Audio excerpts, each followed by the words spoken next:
ప్రతి వారం నేను ఇదే మాట వింటూ ఉంటాను. కానీ ఫర్టిలిటీ విషయానికి వస్తే ఇదొక్కటే సరిపోదు. రెగ్యులర్ పీరియడ్స్ అంటే ఒక్కటే అర్థం. ఓవ్యులేషన్ జరిగింది. అంతే. కానీ ఆ ఎగ్ హెల్తీగా ఉందా?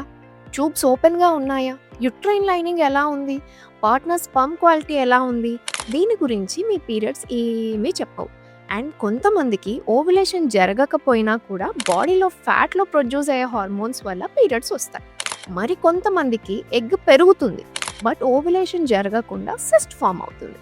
ఫాలిక్యులర్ స్టడీ వల్ల మాత్రమే మనం ఓవ్యులేషన్‌ని కన్ఫర్మ్ చేయగలం.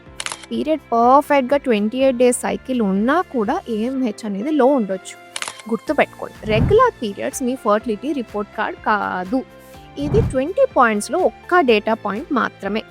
మీకు సైకిల్ రెగ్యులర్‌గా ఉందని ధైర్యం ఉంటే సరిపోదు. కంప్లీట్ పిక్చర్ తెలుసుకోవడం చాలా ముఖ్యం. ఏదైనా ప్రాబ్లం వచ్చే వరకు వెయిట్ చేయకుండా ముందుగానే మీ డాక్టర్‌ని కలవండి.